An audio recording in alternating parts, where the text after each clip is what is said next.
धूप बरसात की फिक्र किए बिना, लोगों के तानों उलानों की परवाह किए बिना, उस नीम के पेड़ की छांव के नीचे आकर के बैठा रहता। लोग कहते वो फकीर है।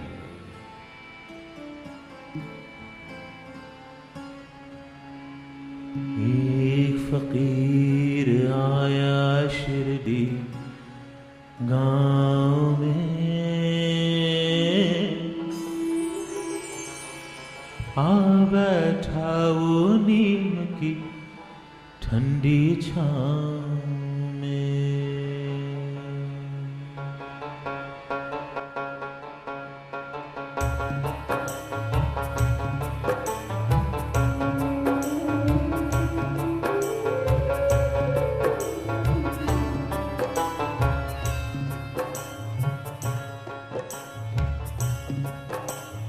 एक फकीर आया शिरडी गांव में, एक फकीर आया शिरडी गांव में, आ बैठा वो नीम की ठंडी छांव में। एक फकीर आया शिरडी गांव में, आ बैठा एक नीम की ठंडी छांव में। होठों पर मुस्कान है छाले पाँव में, आ बैठा एक नीम की ठंडी छांव में। एक फकीर आया शिरडी गांव में, आ बैठा एक नीम की ठंडी छांव में।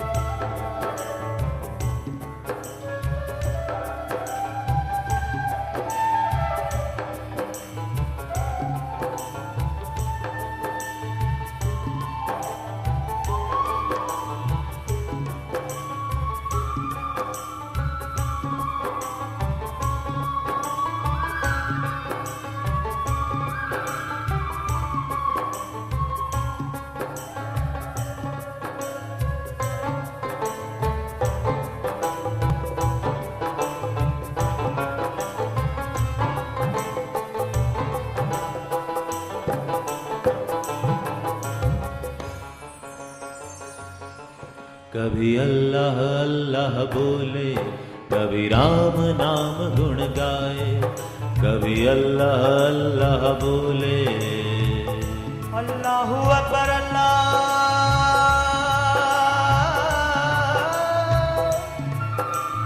अल्लाहु अकबर अल्लाह।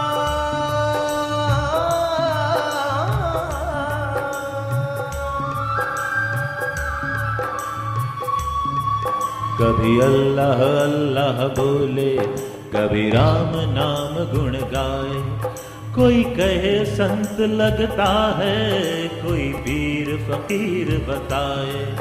कोई कहे संत लगता है, कोई पीर फकीर बताए। जाने किससे बातें करे हवाओं में, जाने किससे बातें करे हवाओं में। आ बैठा एक नीम की ठंडी छांव में। एक फकीर आया शिरडी गांव में, आ बैठा एक नीम की ठंडी छांव में।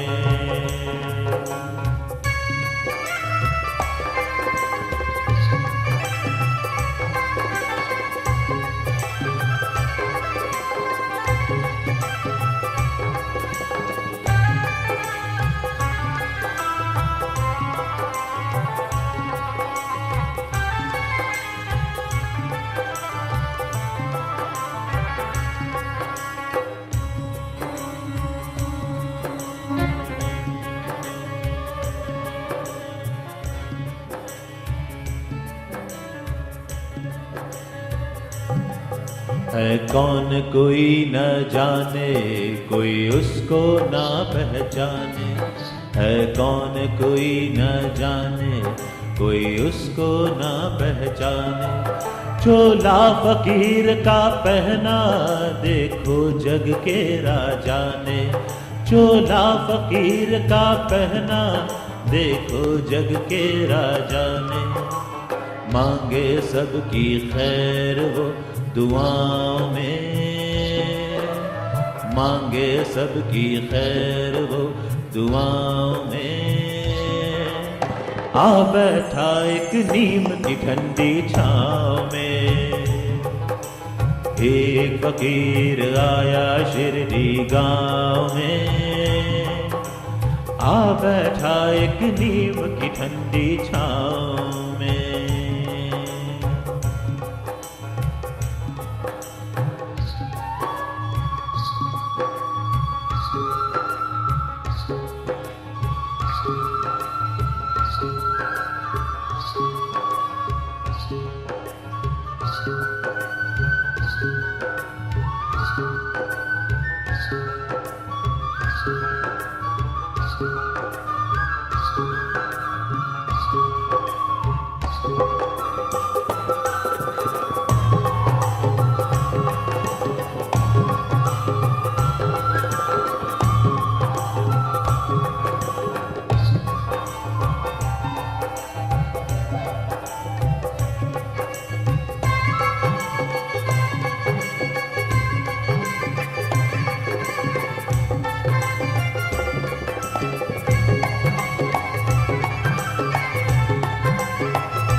जिसको हाथ लगाए उसका हर गम मिट जाए।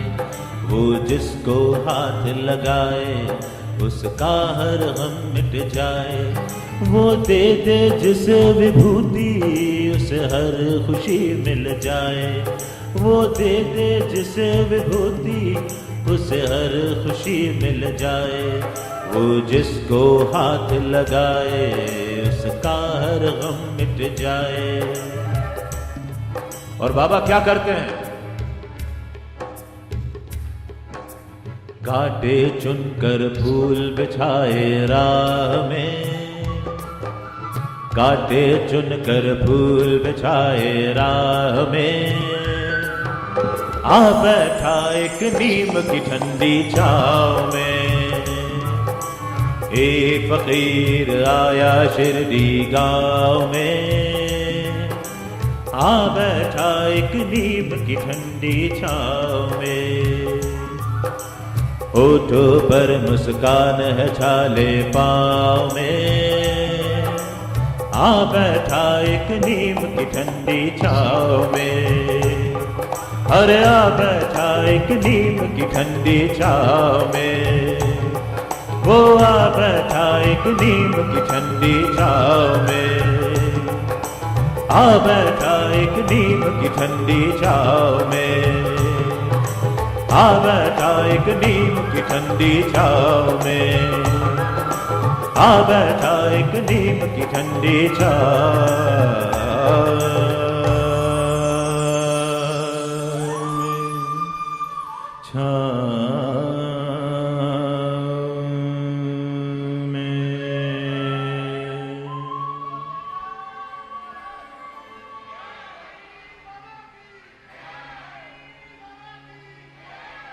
साईनाथ महाराज की जय। इस पागल से दिखने वाले व्यक्ति को शिरडी में कोई पूछता नहीं था। लोग उसे ताने देते, उलाहने देते। इन सब की परवाह किए बिना वो अपनी तपस्या में लीन रहता। किसको पता था कि उसने, उस फकीर ने शिरडी को कहां से कहां पहुंचाना है। वहां पर एक माई थी, बायजा माई। बायजा माई गांव के लोगों के तानों की, बातों की परवाह किए बिना उस फकीर के लिए रोज खाना लेकर के जाती। उसे उस फकीर में अपना बेटा नजर आता। बायजा माई अपनी पोटली में झुणका भाकर बांधती और रोज उस फकीर को ढूंढने जंगल निकल जाती, क्योंकि फकीर का तो कोई ठिकाना था नहीं। वो कहां रहता, कहां बैठता, किसके साथ हवाओं में बातें करता, कोई दिखता तो नहीं था।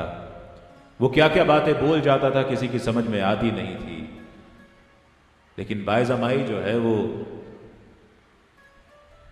साईं को हाथ पकड़ के बिठाती थी और जबरदस्ती निवाले बना बना करके उसके मुंह में डालती थी। और साईं चुपचाप एक अच्छे बच्चे की तरह अपनी माई के हाथों से निवाला खाते। वो कहते हैं ना कि लोग कहते हैं कि साईनाथ आते नहीं हैं। बायजा माई के प्यार ने साईं को बुला लिया था। कौन कहता है साईनाथ आते नहीं,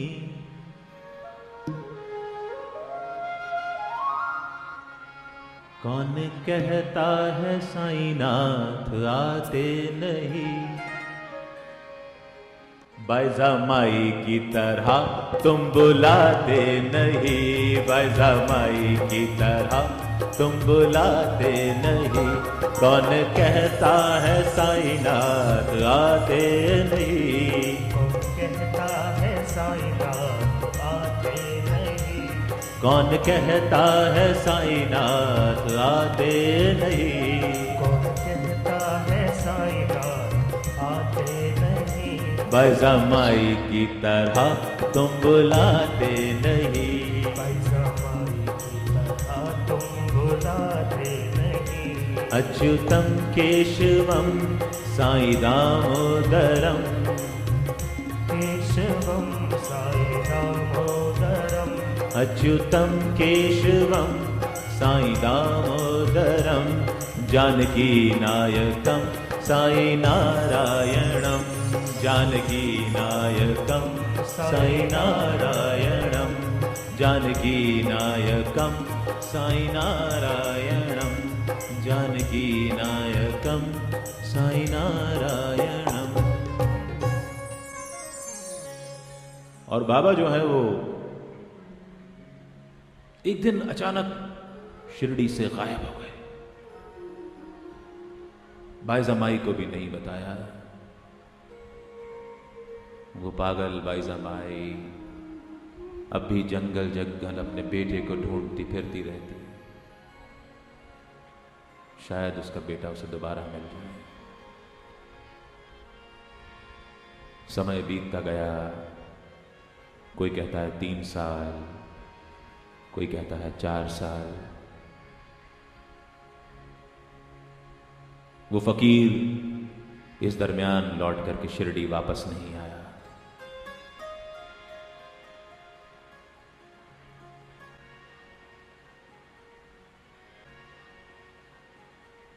निजाम स्टेट में धूप गांव नाम का एक गांव था, जिसका रेवेन्यू डिपार्टमेंट का कर्मचारी था चांद पाटिल।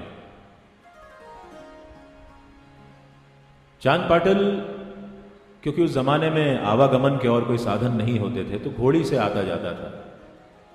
एक दिन सरकारी काम से वो कहीं गया हुआ था और अपनी घोड़ी को उसने ले जा करके बांध दिया। वो अपनी घोड़ी से बहुत प्यार करता था। प्यार से उसका नाम उसने रखा था चांदनी। वो अपना काम करके वापस आया और देखा कि घोड़ी जहां बांधा था वहां पर नहीं थी।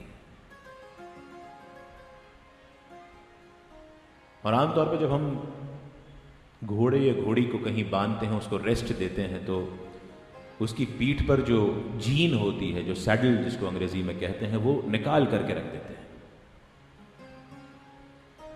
चांद पाटिल ने उसकी जीन उठाई और उसको घोड़ी को ढूंढना शुरू किया।